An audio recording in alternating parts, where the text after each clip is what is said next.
शिवसेना उद्धव बाळासाहेब ठाकरे पक्षाचे प्रमुख असलेले उद्धव ठाकरे यांच्या नेतृत्वात आज मराठवाड्यामध्ये हंबरडा मोर्चाचं आंदोलन हंबरडा मोर्चा जो आहे तो घेतला जातो। या सगळ्या संदर्भात शिवसेना एकनाथ शिंदे यांच्या पक्षाकडनं या सगळ्या संदर्भात बोलण्याकरता आपल्यासोबत प्रवक्त्या ज्योती वाघमारे आहेत। ज्योतिताई, आज हंबरडा मोर्चा होतोय। खरं तर शेतकऱ्यांचं खूप मोठं नुकसान अतिवृष्टीमध्ये झालं।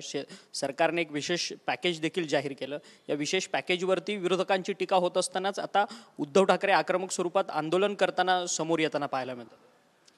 खरं तर उबाठा असेल किंवा महाविकास आघाडी असेल, अहो या सगळ्यांचा कंबरडा महाराष्ट्राच्या जनतेनं विधानसभेच्या निवडणुकीत मोडून टाकलाय। ज्यामुळे ज्यांचा कंबरडा मोडलाय ते काय हंबरडा फोडणार आहेत। आणि मोर्चा बिरच्या ना दादा सगळं नावालाय। अहो ह्या लोकांच्या खुर्च्या गेल्यात ना, त्यामुळे त्यांना मिरच्या लागल्यात आणि त्यामुळे डोळ्यासमोर खुर्च्या दिसत आहेत म्हणून हे सगळं मोर्चा बिरच्या आहे। यांच्या बनावाला, ह्यांच्या नाटकाला महाराष्ट्राची जनता अजिबात भुलणार नाही। महाराष्ट्राचं शासन, महायुती सरकार, माननीय एकनाथजी शिंदे साहेब आणि आदरणीय मुख्यमंत्री हे शेतकऱ्यांच्या सोबत खंबीरपणाने उभे आहेत। जी 32,000 पेक्षा जास्त कोटींची मदत दिलेली आहे ना, त्यामुळे शेतकरी समाधानी आहेत। आणि सगळ्यात महत्त्वाचं, हंबरडा म्हणजे रडणं। मला सांगा, हिंदू हृदय सम्राट वंदनीय बाळासाहेब ठाकरेंची शिकवण काय होती की शिवसैनिक हा रडणारा नसतो, तो लढणारा असतो। मग नैसर्गिक आपत्तीच्या वेळेला ह्यांनी रडलं पाहिजे, हंबरडा फोडला पाहिजे का शेतकऱ्यांचं सांत्वन केलं पाहिजे? या नैसर्गिक आपत्तीत लढण्याचं काम, शेतकऱ्यांच्या बाजूने लढण्याचं काम एकनाथजी शिंदे साहेब करत आहेत। खरं तर निलेश घायवळचं प्रकरण सध्या गाजत आहे। पुण्यामध्ये निलेश घायवळ हा फरार झाला आहे, तो परदेशात गेला। सचिन घायवळ सध्या फरारी आहे। या सगळ्या संदर्भात तुमच्या पक्षाचे माजी आमदार रवींद्र धंगेकर सातत्यानं बोलतात, परंतु मित्र पक्षावरतीच ते कुठेतरी या सगळ्या संदर्भात बोट दाखवत असल्यामुळे आजच्या अनेक माध्यमांमध्ये बातम्या येताना पाहायला मिळतात की भाजप श्रेष्ठींकडनं त्यांच्या संदर्भातली नाराजी कुठेतरी व्यक्त करण्यात आलेली। हे बघा, मला या ठिकाणी एकच विचारायचं आहे की तो घायवळचा वगैरे जो मुद्दे आहे त्याच्या संदर्भातलं स्पष्टीकरण योगेशजी कदमांनी स्वतः दिलेलं आहे। काल स्वतः मुख्यमंत्री सुद्धा त्या बाबतीत बोललेले आहेत। मग मला यावेळेस एकच प्रश्न विचारायचा आहे की मग त्याच घायवळचे फोटो हे रोहित पवारांच्या बरोबरचे व्हायरल होत आहे, मग त्याच्या संदर्भात विरोधी पक्षाचं काय म्हणणं आहे की ज्या वेळेला स्वतः रोहित पवारांच्या मातोश्री या घायवळचं कौतुक करतात त्याच्या बाबतीत त्यांना काय म्हणायचं आहे? आणि अजून एक महत्त्वाची गोष्ट की उभाठाचे सुद्धा अनेक पदाधिकारी हे निलेश घायवळच्या सोबत मोठे मोठे सेलिब्रेशन्स करतात, त्याच्या संदर्भात सुद्धा उभाठाने स्पष्टीकरण द्यावं ना। म्हणजे हे असं करणं म्हणजे आपलं ठेवायचं झाकून आणि दुसऱ्याचं बघायचं वाकून, अशा पद्धतीचा यांचा कारभार चाललाय। कुठल्याही प्रकारच्या गुंडगिरीच्या प्रवृत्तीला महायुती शासन पाठीशी घालणार नाही। न्यायाच्या बाजूनेच महायुती सरकार उभं राहील। परंतु तुमचे माजी आमदार असलेले रवींद्र धंगेकर मात्र भाजपवरती बोट दाखवतात। सातत्यानं समीर चव्हाण म्हणून ते नाव घेतात आहेत, समीर पाटील म्हणून जे की चंद्रकांत पाटलांच्या कार्यालयात बसतात, त्यांच्या संपर्कात निलेश घायवळ होते। समीर पाटीलकडे 100 कोटींची प्रॉपर्टी कुठून आली, असे अनेक प्रश्न तुमचेच आमदार सध्या या सगळ्या प्रकरणामध्ये विचारताना पाहायला मिळतात।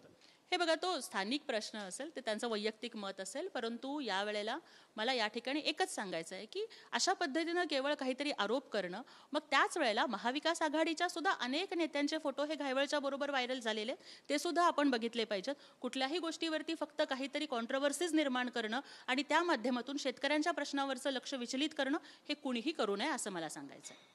खरं तर आज जैन मुनींचा एक श्रद्धांजली सभा जी आहे ती कबुतरांच्या बाबतीत आज दादरमध्ये पार पडली। त्या सगळ्या सभेमधनं तुमच्या पक्षाचे आमदार आणि प्रवक्ते असलेल्या मनीषा कायंदे यांच्यावरती प्रत्यक्षात स्वरूपात टीका करण्यात आली की एकनाथ शिंदेंनी समजून घ्यावं की त्यांचे आमदार कशा पद्धतीने एखाद्या धर्माची संपूर्ण संवेदना जी आहे ती दुखावण्याचा प्रयत्न करतात। अशा पद्धतीची टीका जैन मुनींनी त्या सभेमधनं केली। बघा, सगळ्या धर्मांच्या शिकवणुकीचा आम्ही आदर करतो। आपल्या तुकोबारायांनी सुद्धा सांगितले की वृक्षवल्ली आम्हा सोयरी वनचरे, आणि त्यामुळं या विश्वामधल्या प्रत्येक घटकाला, प्रत्येक जीवाला जगण्याचा अधिकार आहे हे मानत असतानाच आम्ही याही गोष्टीचा विचार करतो की धर्म आणि विज्ञान यांची सांगड सुद्धा असली पाहिजे। प्रत्येक धर्मामधल्या ज्या काही प्रथा ह्या कालबाह्य झालेल्या असतील तर त्या आपण काळानुरूप बदलल्या पाहिजेत। त्यामुळे जर नागरिकांच्या आरोग्याच्या दृष्टीनं अनेक डॉक्टर्सनी सुद्धा या बाबतीत आपलं मत व्यक्त केलेलं होतं, त्यामुळे जर मानवी आरोग्याच्या दृष्टीनं अहितकारक असणाऱ्या काही गोष्टींच्या बाबतीत सरकारने जर काही नियम केलेले असतील तर मला अतिशय शांततापूर्ण पद्धतीनं त्यांना आवाहन करायचं आहे की आपण अशा गोष्टींना सहकार्य करावं। उलट धर्मगुरूंनी म्हणजे आपल्या पदाचा असेल, आपल्या ज्ञानाचा असेल तो वापर करून समाजामध्ये जनजागृती केली पाहिजे, जागर केला पाहिजे, अशी मी त्यांना विनंती करू इच्छिते. तो आजच्या सभेमध्ये त्यांनी थेट काही भाषणांमध्ये म्हणताना बोलले की डॉक्टर हे वेडे आहेत म्हणून. अशा पद्धतीची काहीशी टीका जी आहे ती डॉक्टरांवरती देखील त्यांच्या समाजाच्या काही लोकांकडनं किंवा जैन मुनींकडनं करण्यात येते. त्याचसोबतच मंगलप्रभात लोढांचे ते आभार मानतात की त्यांनी कुठेतरी कबूतरखाना वाचवण्याकरता ते खरं तर पुढे आले, बाकीचे इतर पक्ष पुढे आलेले नाही. त्यामुळे आता आम्ही आंदोलनाचं अस्त्र उभं करू असं म्हणतात. आगामी महापालिकेच्या निवडणुकीमध्ये जैन समाजाची ही भूमिका निर्णायक वाटत नाही का? बघा, प्रत्येक गोष्टीला आपण निवडणुकीच्या अँगलकडे नको न्यायला. जैन समाज हा अत्यंत शांततापूर्ण समाज आहे, पण तरीसुद्धा जर असं काही जर कोणी बोललेले असतील तर मला पुन्हा एकच सांगायचं आहे की जे काही घडलेलं आहे ते वैज्ञानाच्या अभ्यासाच्या नुसार अनेक रिसर्च पेपर्स त्यावरती पब्लिश झालेले होते. मानवी आरोग्याचा प्रश्न होता. त्याच वेळेला आपण हे पण बघितलं की अनेक पीडित नागरिक की ज्यांना त्या कबुतरांच्या त्रासामुळं अनेक दुर्धर आजारांनी ग्रासलेलं होतं. काही लोकांच्या कुटुंबातील अनेक व्यक्ती हे मरण पावलेले होते त्या संसर्गजन्य आजारामुळे. ते सगळे पुढे आले, त्याच्यामधून एक लोकचळवळ उभी राहिली आणि तेव्हा हा निर्णय घेतलेला आहे.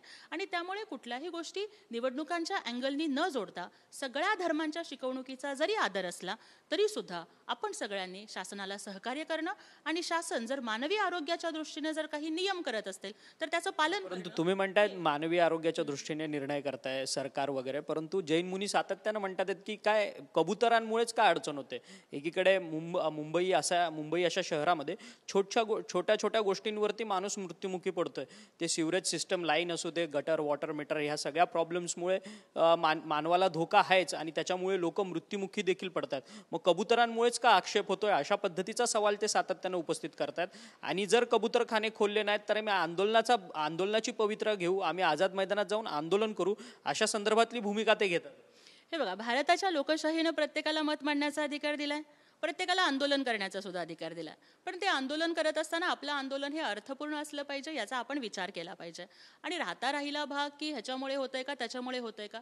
मी जरी अभ्यासक नसले पण तरी सुद्धा अनेक अभ्यासकांनी याच्यावरती इंटरनॅशनल रिसर्च पेपरमध्ये आपला रिसर्च पब्लिश केलेला आहे. डॉक्टर्स हे म्हणजे त्यांची डिग्री मिळते, मला वाटतं की अनेक वर्ष त्यांना त्या वैद्यकीय क्षेत्रामध्ये अभ्यास करून प्रॅक्टिस करून त्याच्यानंतर त्यांना ती पदवी मिळत असते. तर प्रत्येकाच्या ज्ञानाचा आपण आदर केला पाहिजे. ज्या पद्धतीने धर्मगुरूंच्याकडे धर्मक्षेत्रातलं आध्यात्मिक ज्ञान असतं त्याच पद्धतीने डॉक्टरांच्याकडे वैद्यकीय ह्याच्यातलं ज्ञान असतं. त्यामुळे मला या सगळ्या गोष्टींच्या संदर्भात एकच आवाहन करायचं की विज्ञान विरुद्ध धर्म किंवा डॉक्टर्स विरुद्ध धर्मगुरू वगैरे अशा याच्या विरुद्ध हे आणि त्याच्या विरुद्ध ते अशा पद्धतीचा कुठलाही वाद निर्माण न करता की मी जसं म्हटलं की we do not need the political pollution, we need the solution.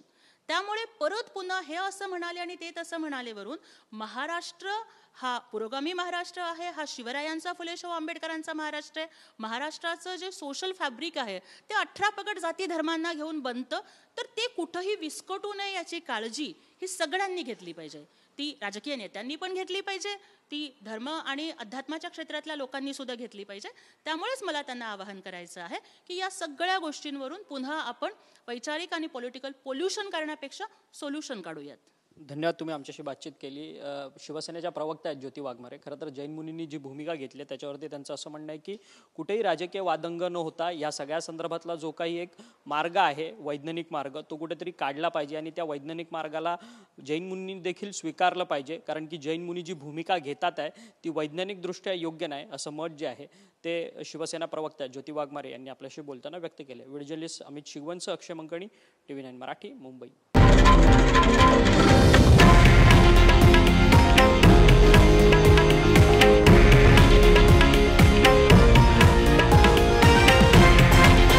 हे आहे देशातील नंबर 1 न्यूज नेटवर्क आणि आपण पाहत आहात TV9 मराठी, एकमेव.